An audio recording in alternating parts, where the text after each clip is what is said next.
Top quality और consistent performance के लिए सिर्फ सिल्वर पंप नाम याद रखना।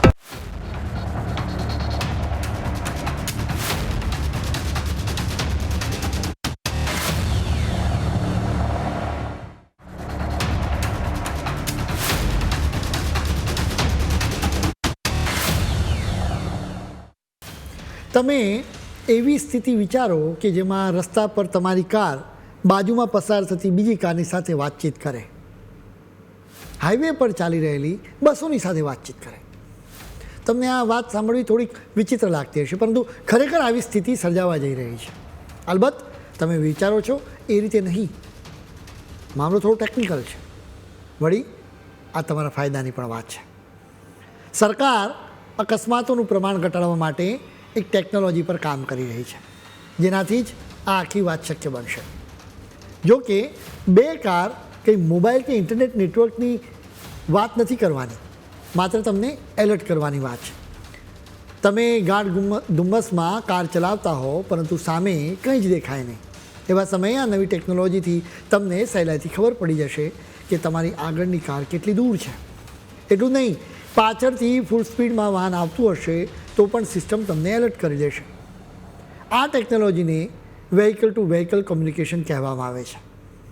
આઈડિયા સિમ્પલ છે. જો તમારી આગળની કાર ચલાવનારો ઓચિંતા બ્રેક મારે તો તમને વોર્નિંગ મળી જાય. માની લો કે રસ્તા પર કોઈ વાહન ખોટકાઈને બંધ પડ્યું હોય તો એની પાછળ આવતા વાહનોને એલર્ટ કરવામાં આવશે.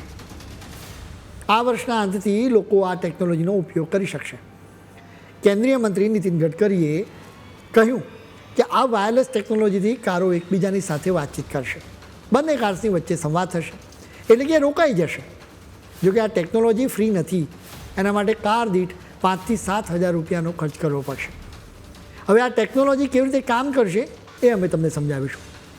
મૂળ વિચાર એ છે કે વાહનો એકબીજાની સાથે રિયલ ટાઈમમાં માહિતીનું આદાન પ્રદાન કરે, જેથી ડ્રાઈવર્સને જોખમની વહેલા ખબર પડી જાય, એટલે અકસ્માતની સંભાવના બિલકુલ ઘટી જાય.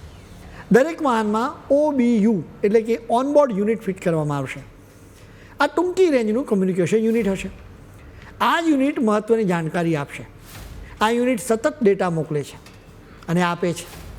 માત્ર ને માત્ર અકસ્માતને ટાળવા માટે જરૂરી માહિતી જ આપવામાં આવે છે. જેમ કે આ યુનિટ આસપાસના વાહનોની સ્પીડમાં ફેરફાર, કઈ દિશાથી કેટલા વાહનો આવી રહ્યા છે અને સાથે જ ક્યારે આસપાસના વાહનોએ બ્રેક મારી એની પણ માહિતી આપશે. જોખમની સ્થિતિમાં ઓનબોર્ડ યુનિટ ડેશબોર્ડ પર ઇન્સ્ટન્ટ એલર્ટ મોકલે છે. જ્યારે બીજી કોઈ કાર તમારી કારની સાવ નજીક આવી જાય કે રસ્તા પર ઓચિંતા કોઈ કાર બંધ પડી જાય કે તમારી કારની આગળ રહેલી કારે ઓચિંતા બ્રેક મારી હોય ત્યારે તમને એલર્ટ મળશે. અધિકારીઓ કહે છે કે આ યુનિટથી કનેક્ટેડ વાહનો 200 થી 300 મીટરની રેડિયસમાં હશે તો પણ એકબીજાની હાજરી વિશે ડિજિટલી ખબર પડી શકશે. પછી ભલે ધુમ્મસ હોય, વળાંક હોય કે પછી ભારે વરસાદ કેમ ન હોય. જોવા જઈએ તો આ ટેકનોલોજી ખૂબ જ ફાયદાકારક છે. જો કે એમ છતાં એનો ખરો ફાયદો મેળવવા માટે જરૂરી છે કે તમામ કાર ચાલકો આ યુનિટ ખરીદીને એની પોતાની કારમાં ફિટ કરે. જો મોટા પાયે એનો ઉપયોગ નહીં થાય તો પછી મર્યાદિત વોર્નિંગ કે એલર્ટ મળશે. આ પ્લાનમાં રહેલી બીજી ખામી પણ જાણવી જોઈએ. એમાં 2 વ્હીલર્સનો સમાવેશ કરવામાં આવ્યો નથી. ભારતના રસ્તાઓ પર 2 વ્હીલર્સનું જ પ્રમાણ વધારે હોય છે. જોકે અધિકારીઓએ કહ્યું છે કે બાદમાં 2 વ્હીલર્સને પણ આ પ્લાનમાં સામેલ કરવામાં આવી શકે છે. મૂળ વાત એ છે કે ટેકનોલોજી ગમે તેટલી એડવાન્સ આવી જાય, ગમે તેટલા સેન્સર લાગી જાય કે ગાડીઓ એકબીજા સાથે વાતો કરવા લાગે, પણ જ્યાં સુધી માણસો સભ્યતાથી ગાડી નહીં ચલાવે ત્યાં સુધી કોઈ પણ સિસ્ટમ અકસ્માત તો નહીં જ રોકી શકે.